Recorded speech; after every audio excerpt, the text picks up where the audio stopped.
Hello and welcome to the Yale School of Management MBA for Executives webinar and information session. My name is Maria Stutzmany-Marquez and I serve as the Associate Director for the program. And I'm here with my colleague and fearless leader, Joanne Legler, who's the Director of Admissions. In the background, we have David Daniel, who serves as the Assistant Director, and he is online, ready to field any of your questions. And a big thank you to our media services team, AJ and Abraham, who are monitoring the screening and set up the classroom for us today.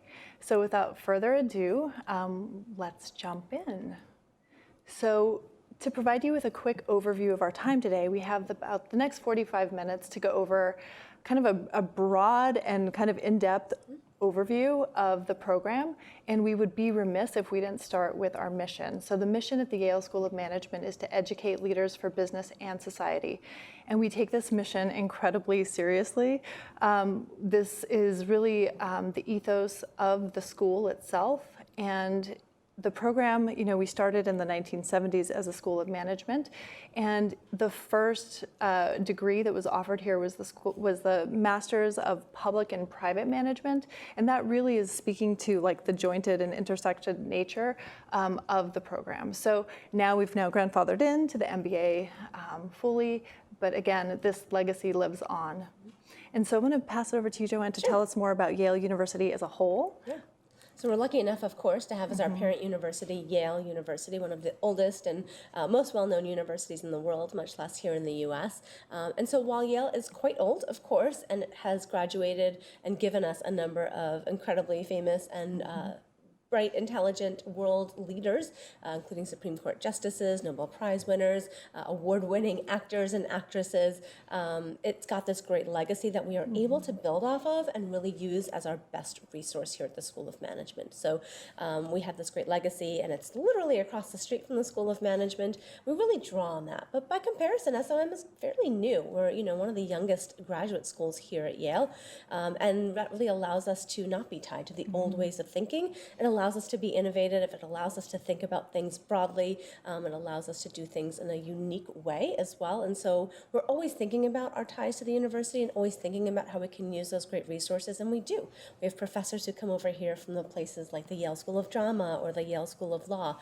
Our doors are open to students, not only MBA students, but those that are in other graduate programs. Even undergrad students are occasionally allowed to take classes here. So the point is, we are one school, but we are absolutely a small part of a larger university and really utilize the resources at the university. At the same time, Yale is new, it's fairly young, SOM, and we're able to really think about new ways of thinking and be innovative in our curriculum and the way that we think about things. Absolutely. So we want to share with you a little bit more about our program specifically, and we're going to kick off with the logistics. So this is a 22-month program, and there are some weeks that are in residence. So what that will look like over the course of time is you'll have over 60 days out of office.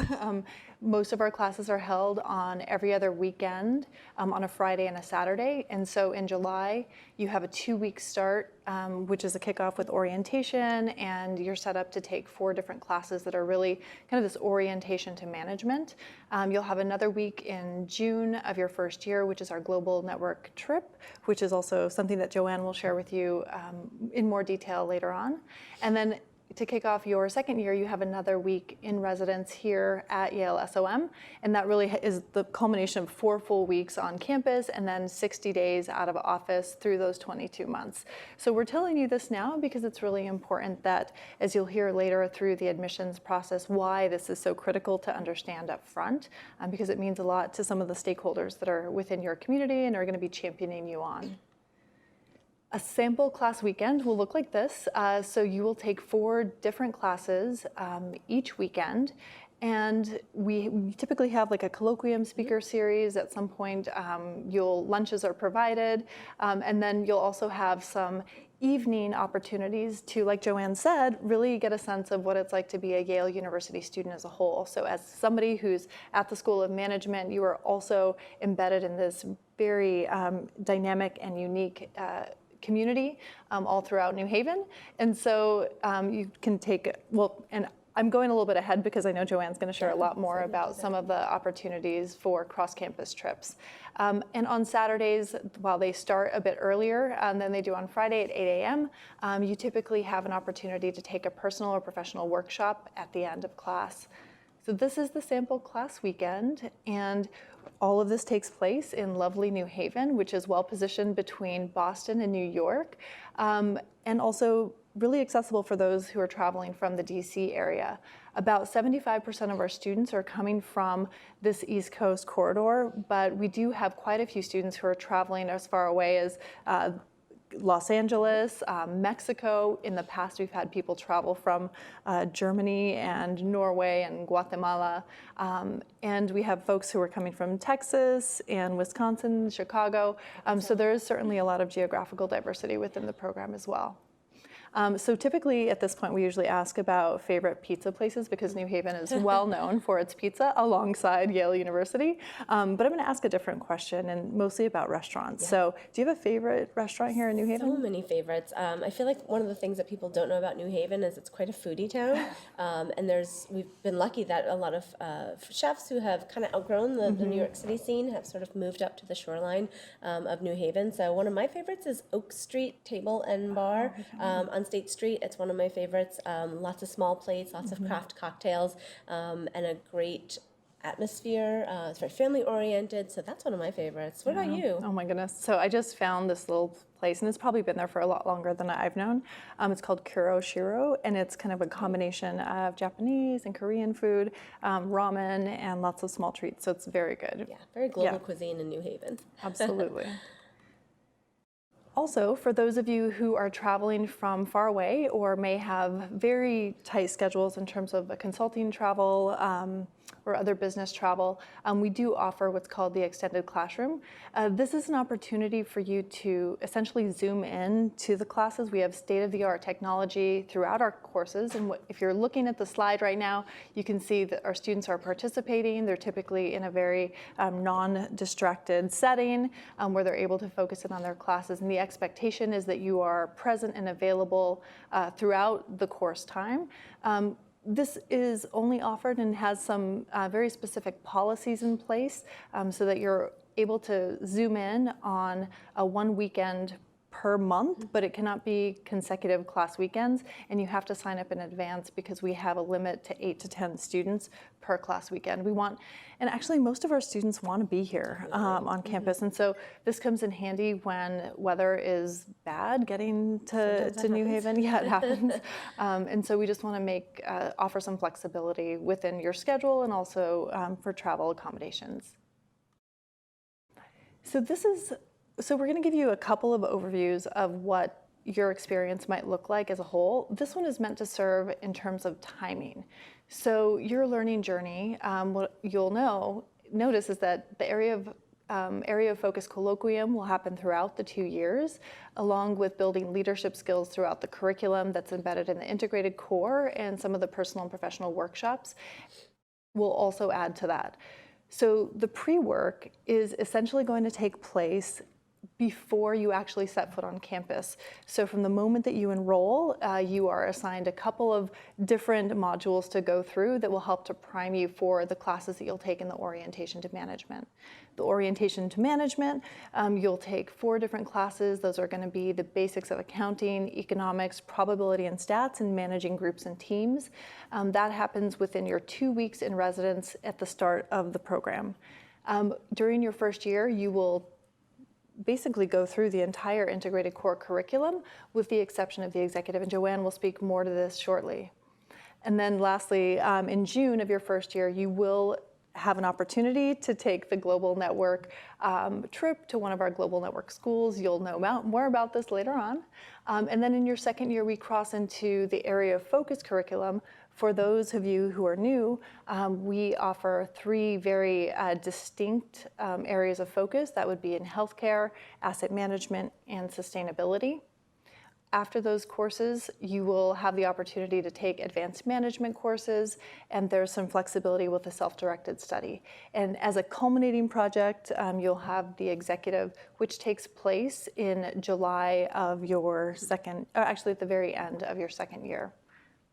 So here's another representation of how the curriculum looks. Can you share a little bit more about what we might want to take away from Sure. the academics? Yeah, what I like about this slide, it kind of chunks it up to show you how much time you might spend in each of these areas of the curriculum. So really a lot of your curriculum is going to be our integrated core curriculum. This is really unique to Yale. It's the same core curriculum as our first year MBA students take as well. What's great about this is that it's perspectives based, and we'll talk about this in a moment, but you're really going to get a lot out of this course in terms of how you think about your stakeholders.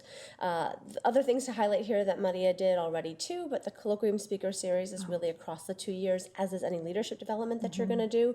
And then you can see how the area of focus takes a big chunk of that time in your second year, but you're really also focusing on those advanced management classes which build upon the integrated core curriculum and bring it to a deeper level, offering some flexibility in there as well. So this is just a nice sort of colorful visual representation. And diving more deeply into the core curriculum, what does this mean? What are the classes that I'll have to take? This is it. These are the actual names of the courses that you would take. And as you can see, the emphasis here is on the stakeholder. So rather than siloing our first year classes or our core curriculum into specific areas like marketing or accounting, or which you still have to take, or operations, instead what we think about is how do all of these stakeholders impact you as a leader? What do you need to know to be empathetic and understand the viewpoint of all of these stakeholders so that when you are at the top leading at the very highest levels, you're taking into account all of these perspectives to make educated, wise, and strong decisions as a leader. It culminates in the executive, so it's a reason why this one is biggest, and it's in the middle. Taking all that you've learned across the core curriculum over the year, you'll end your time talking about what it is like to then finally be at the top. What are the things you need to think about? What are the things that, some case studies that you'll have to kind of work through, thinking about being at that highest level. It's really tough to be there, and so this class is really going to give you some skills about how to take on some of those really big challenges that our executives we know have to face on a day-to-day basis. Bringing one of these classes out and talking about what it means to be integrated, sourcing and managing funds is a great example. So when we talk about an integrated curriculum, we talk about each class bringing in different disciplines, and so each class in and of itself is quite interdisciplinary. So sourcing and managing funds will bring in expertise, including professors and team teaching from the areas that most obviously affect a class like this, like finance, strategy, competition, and accounting. And I think what's great about our faculty is they know when they're not the smartest person in the building on a topic, and so they use their resources of their other faculty colleagues in the building and bring them in to teach the classes and the topics that make most sense to do so. So you've always really got the smartest person in the room teaching you at any given time based on their area of expertise. Thank you, Joanne. You're welcome. So thinking about each of the different distinctive focus areas as complementary, and another very unique, offering of our program is the focus areas. So here we have healthcare. This is actually a photo from the largest student-run healthcare conference hosted here at Yale School of Management. It is in collaboration with the School of Public Health, School of Nursing, School of Medicine, and I'll give you a date. April 17th, 2020 is when the next one will be held. So if you can look for that online, take a look and see. We have plenty of our students help coordinate, and many of our alumni come back and sit on panels or serve as moderators. So in terms of really experts in their field, this is the curriculum for the healthcare focus area. It is curated by our other fearless leader, Dr. Howie Foreman, who is the co-founder of the MBA for Executives. When this program originally started, it started with the focus on healthcare, and the primary reason being that so many providers, physicians, clinicians were moving into administrative roles within their organizations, and there was a strong need to provide them with general management and finance skills as they took on larger responsibilities within their organizations. So what you see here is a subset of those courses.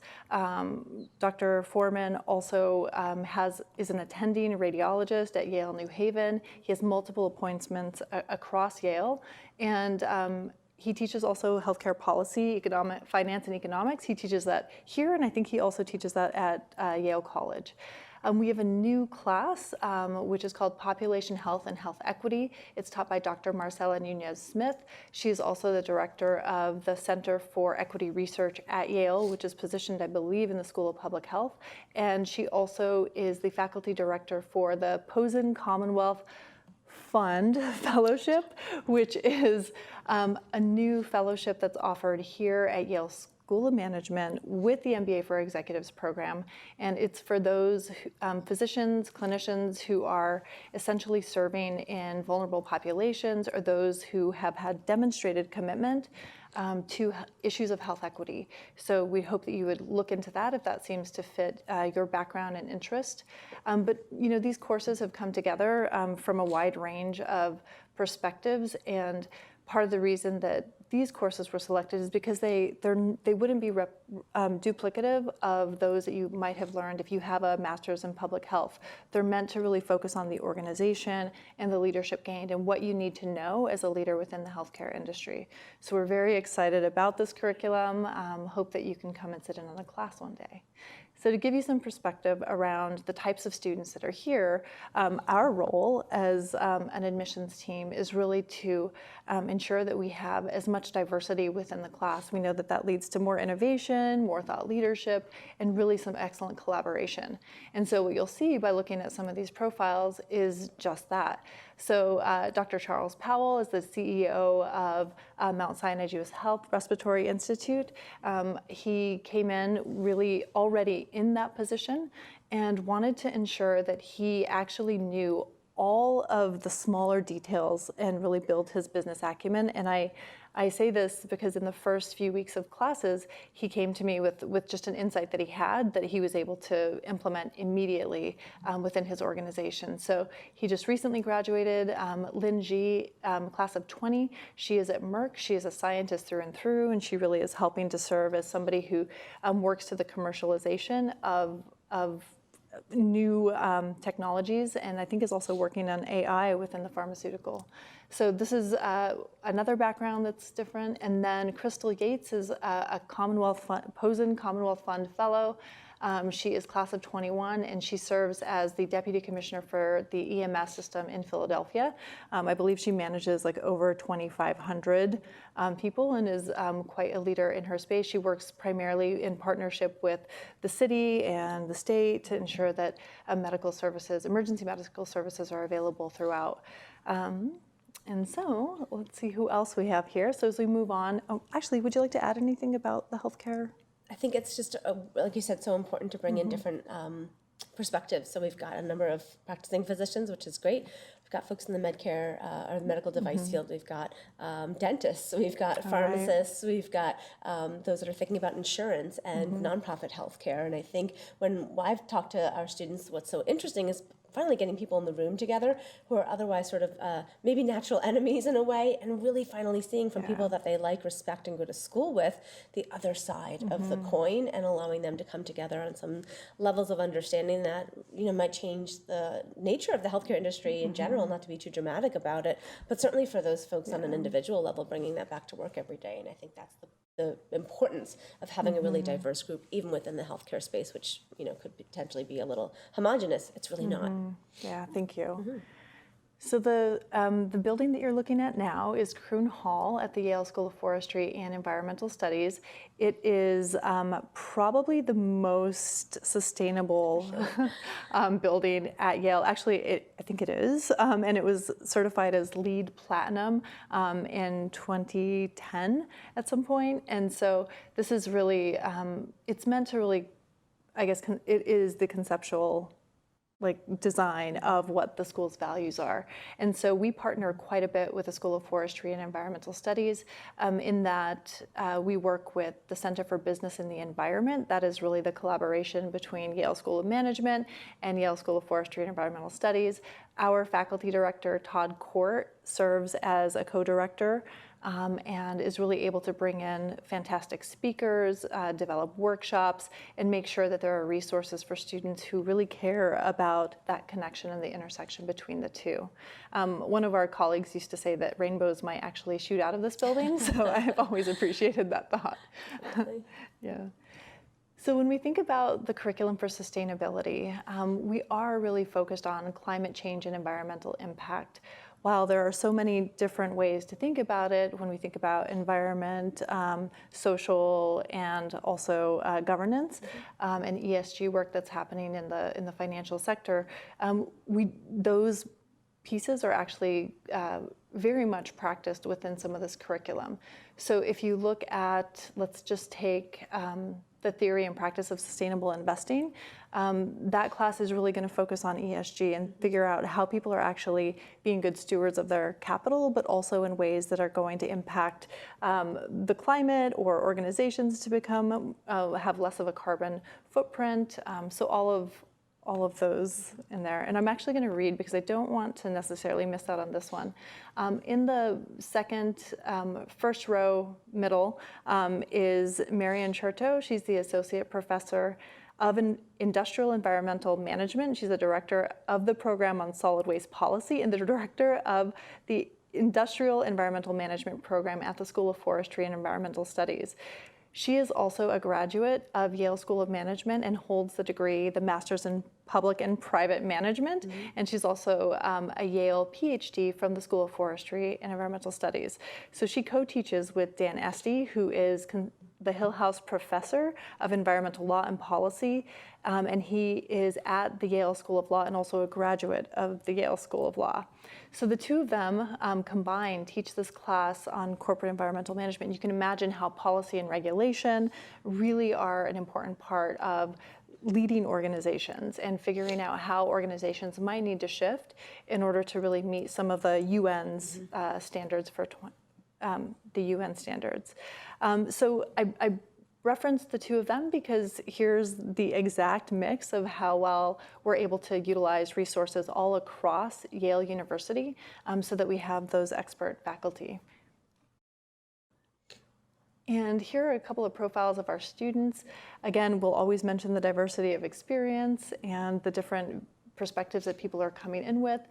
So Anna Williams graduated this last year. She works at Shell Oil Company out of Houston as a lead procurement manager. I think that Yale for her was really an opportunity to dive deeper into an area, and coming from the oil and gas and energy sector, certainly thinking about how quickly times will need to continue to change in order to meet some of those sustainability metrics with the UN. And then also Dacio da Silva Nascimento, he works for a hedge fund and actually is in this. So you might think we have another asset management curriculum, like why did he choose sustainability? His goal is to be the best steward of those assets and to make sure that he's investing in environmentally sound decisions. So that's why he chose sustainability, to dig a bit deeper on that front. And then more and more, we are seeing more leadership within organizations with true director of sustainability or director of corporate social responsibility. Those titles are coming throughout so many industries and organizations. So Sami Ghazi, who was the right-hand person to one of our esteemed alum at PepsiCo, and is now serving as the director in the Office of Sustainability. So consumer goods, we see a lot of students coming in from consumer goods, from energy, and also those with backgrounds in engineering, civil engineering, and the like. What would you say about the students that you see come through or the sustainability program? I think what we're looking for is a commonality of folks who care about this stuff.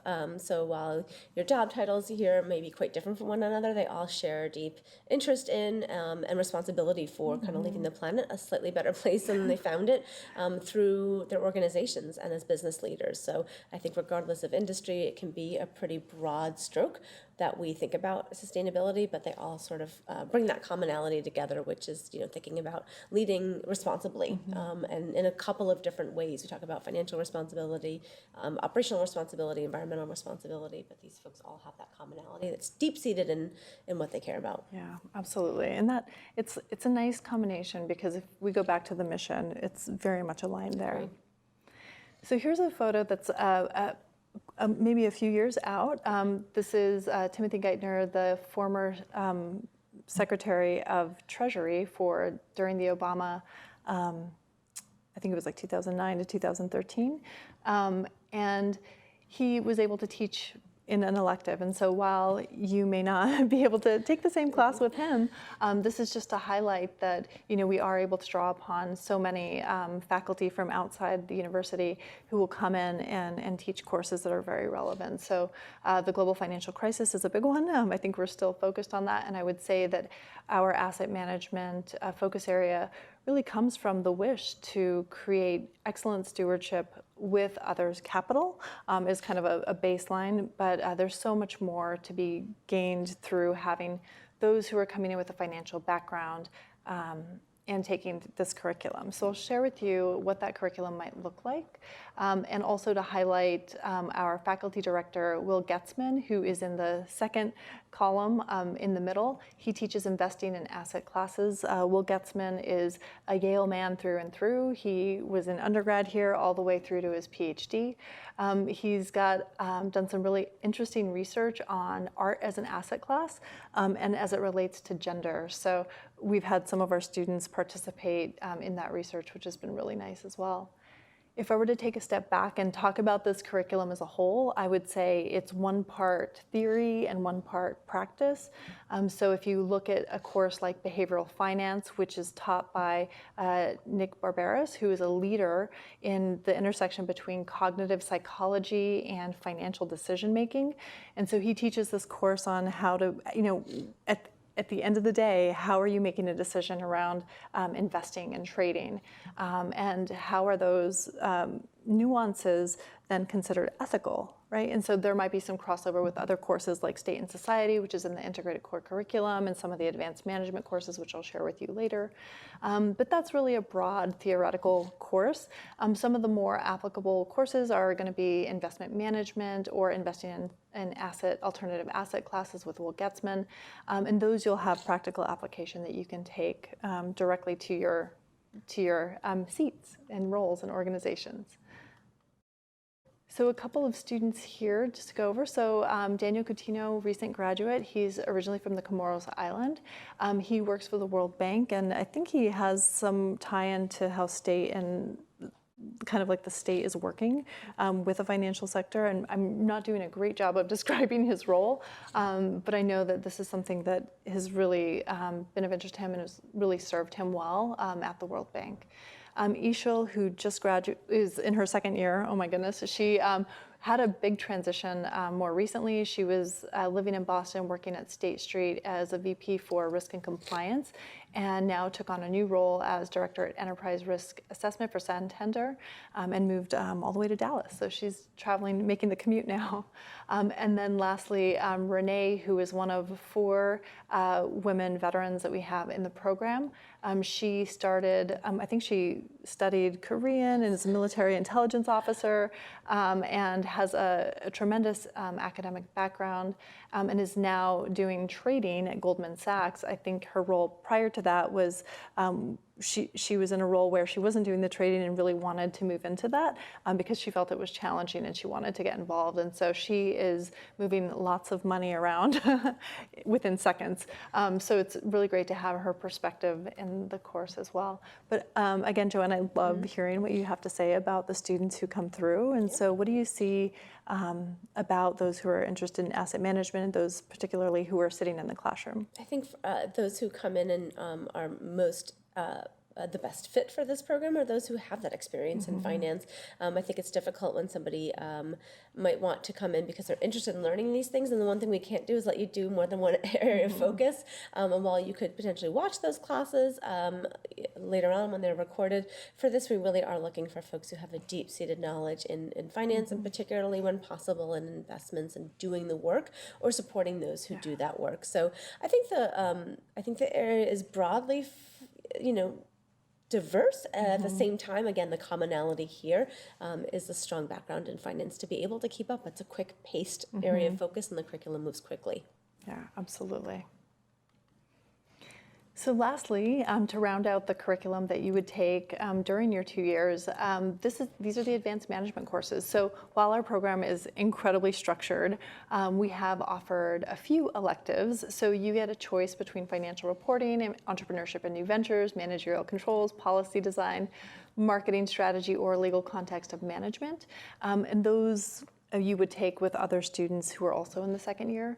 And then everybody in the second year comes together for business ethics, designing and leading organizations, corporate finance, and competitive strategy. And what I want to share with you in terms of the leadership development that we talked about early on.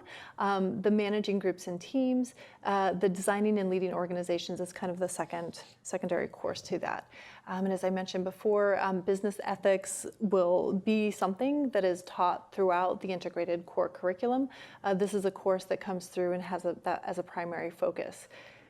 And I guess something else that's kind of a fun fact is that the courses that are offered in the advanced management are actually the most requested courses for the full-time, and so it really was pulling the best of the electives together to really create this advanced management portfolio. And so, Joanne, can you please tell us about the Global Network? What is this trip we've been talking about? So the Global Network for Advanced Management, we call it GNAM for short, is an opportunity for top business schools in the entire world to come together and share resources and classes. We don't want our MBAs to be left out of that, and so what we've done is offered an opportunity in June, right before the second year, for students to take a trip and to really think about business outside of the U.S. and think about, sort of expanding their global horizons a little bit. And so we have 30 schools that participate in the Global Network, and about half of those have MBA programs. So the great thing is that we are exchanging with other MBA programs, so you're at your peer level, which is terrific. And you're not going to go to a Global Network week with a bunch of Yale people. You're going to go with a few. The rest of those that round out your class for the week will be students who are coming from other Global Network schools. So right away, you are expanding your borders and expanding your network internationally just by virtue of doing this one required trip in the MBA program. So we're looking forward to see what you're interested in. Our students have gone to Cape Town, South Africa, Seoul, Korea. They've gone to the Smurfit School of Business, which is in Ireland. You'll probably get your top choice, if not one of your top 2 or 3 choices. But I don't even know how you would choose to begin with. There's such interesting courses and such interesting places to go. And so we look forward to seeing what you're going to choose. But that'll happen in June, right before the second year. Yeah, and just to add to that a little bit, many of our students come back from those trips, and even though they've been sitting in a classroom with 75 of their peers, they always come back saying how much closer they've become to the students that have also traveled with them. So it's always nice in terms of thinking about the network and the relationship building that's happening throughout. So part of your second year is also going to include what we call a self-directed study.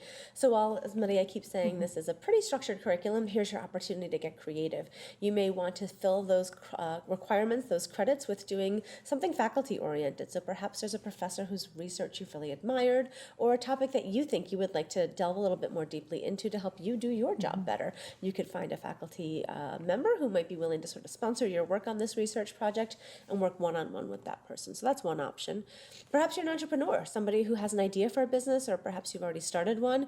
You could potentially use the resources here through the entrepreneurship practicum with our fearless leader there, Kyle Jensen, and use what we have here through the Yale SOM entrepreneurship program, as well as what's widely available at Yale University. You never know, you may find yourself matching up with one of your classmates and creating something totally brand new, and that would be a great way to use that opportunity as well. You may also instead take some Thursday evening electives or other electives. Thursday evening electives are specifically curated for our MBA students who may come in a tiny bit early in advance of classes on Friday. We've curated a list of classes each semester that students can take part in. It's MBA students, but if there are a few leftover seats in the class, we may offer those out to other full-time MBA or other master's students as well. So again, this is for timing purposes, can work really well for our travelers who may want to come in a little early. And then finally, going back to the Global Network, you might want to take this funny word called a SNOC, a small networked online course, which makes use of the Global Network's resources of faculty to bring together people from, again, all over the network to take this online but live class. So this is not sort of that MOOC class where you'll sort of chime in when you feel like it. This is happening live and in person, and you are all beaming in at the same time.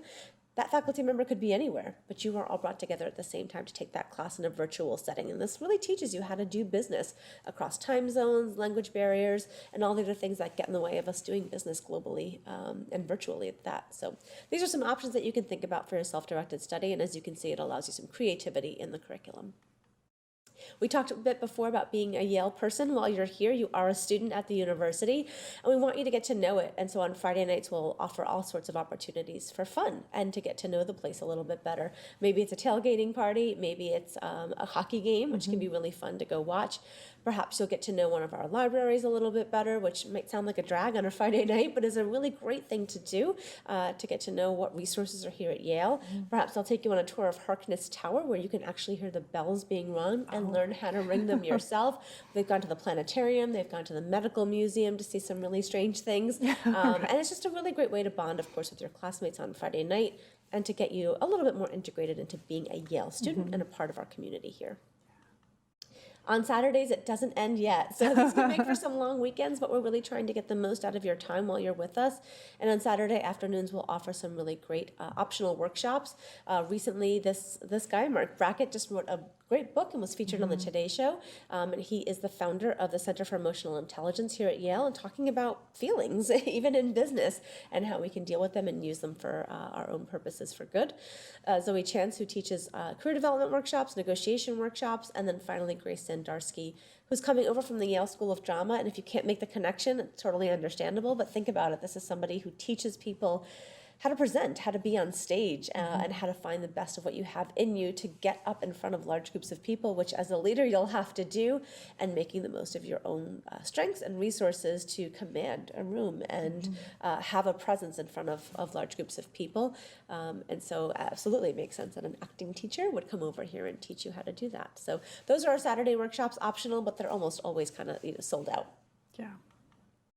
Great. And then finally, hopefully what you're getting from all of this is a sense of our community here, and it is what we call a community of purpose. We have students coming from all over the U.S. and even beyond sometimes, united by our mission and united in their areas of focus for what they want to do with their Yale MBA education and what they've come to learn so far.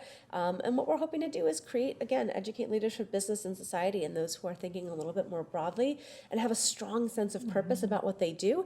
We also have a really good time, and the bonds I think that you'll form and the network that you'll create once you're here is an important part of the process as well. And hopefully 22 months later, you'll be in one of these caps and gowns and can call yourself a Yale alum. I always like when you talk about the community of purpose. It's so inspiring. Chilling, right? So who are our students? So Joanne mentioned the community of purpose. We are seeking those who are experienced leaders, so mid-career, senior and mid-management. We ask that you have at least 5 years of experience before even considering an application. Our average is about 13 years of experience overall, and we're looking for demonstrated career evolution. So where are you at currently, and how far did you come to get there? What are the responsibilities and the roles that you've taken on? Are you managing large projects, large number of people? Are you managing a large amount of funding as an asset manager? And so thinking about what evolution has, where your life has taken you through your career. And most of the students, I think, when you speak about community of purpose, they are seeking to expand and really grow their own capacity. And sometimes that means acceleration, so moving them forward within their role, or having access to more opportunities, more resources, more networks to really connect in. So this is typically what people are looking for. It's definitely certainly people who were interested in identifying as top candidates. And so, Joanne, I'd love to hear more about the class of 2021. Yeah, to put a finer point on it, this is our class. 74 incredibly talented individuals who joined us this July. The group is, let's see, they were just here this past weekend, and so they're in the thick of it right now. We were lucky enough to get applications from, of course, a number of students who are seeking to do their MBA here. And so the group this year is pretty diverse. I think it almost always is, but in this case, it's a really interesting class, and they're coming to us at about 37 years of age, with about 13 years of work experience. Thankfully, we are 36% women. We're always looking to move the needle on that number, but we're really grateful to have so many talented women in our class.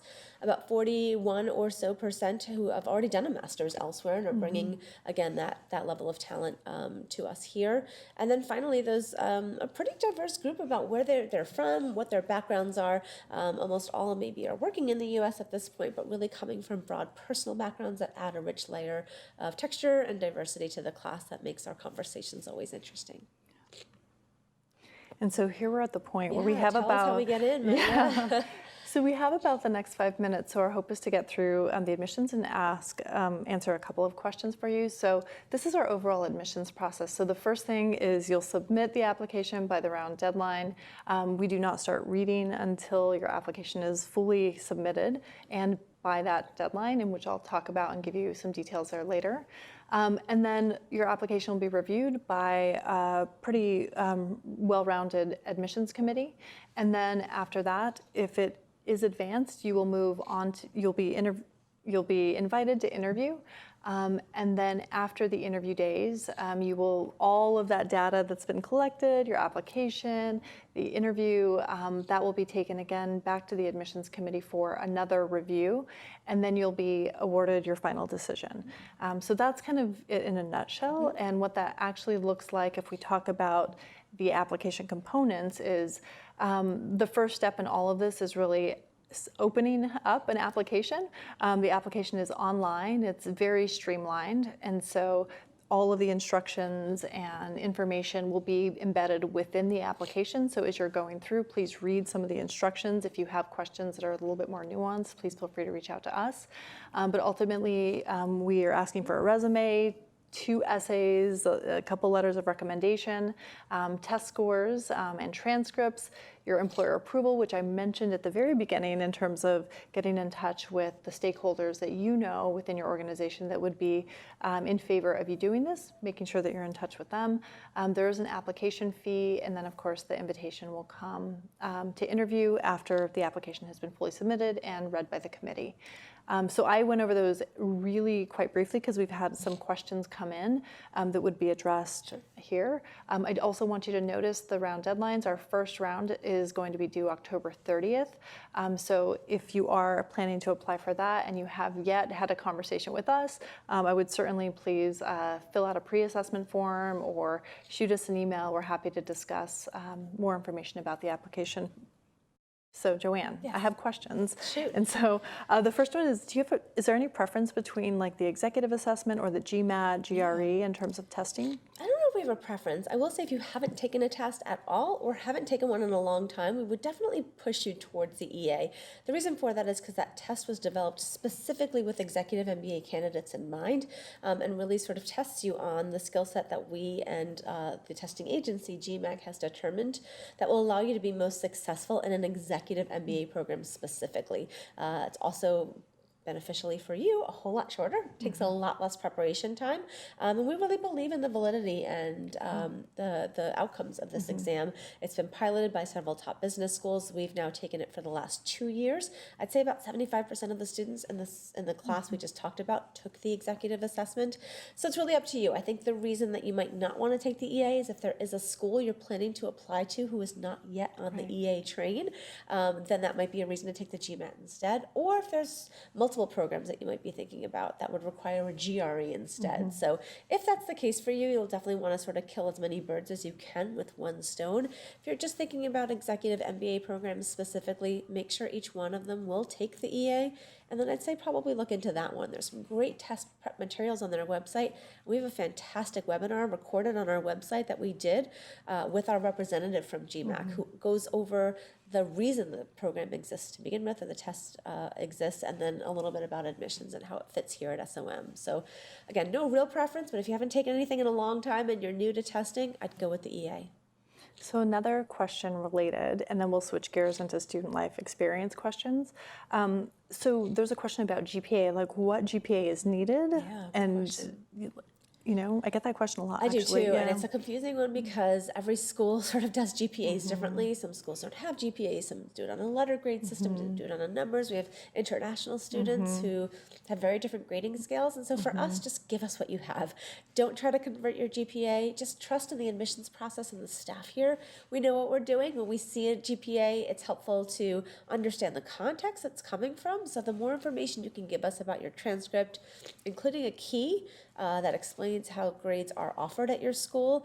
But trust in us. We've seen enough of these transcripts over the years that we're definitely able to figure out how you did. And that's really the most important question to answer is, are you capable of handling the work at a graduate MBA level at a place like Yale? And part of the evidence for that will be how you've done in the past in combination with some more recent measures of success, including the executive assessment or GMAT as well. So give us everything that you have. You can upload unofficial transcripts to start, and then we'll ask for official ones later on down the line if you're admitted and enroll in the program. Thank you, Joanne. You're welcome. So we only have a minute left. I'm going to try to answer 2 questions at once. And then I want you to know that we're going to have an applications tip webinar, I think October 8th. And so please chime in there and definitely tune in there. So the question is, what is a typical workload outside of class? And also, do most students need to stay at a hotel on the Friday, Saturday weekend?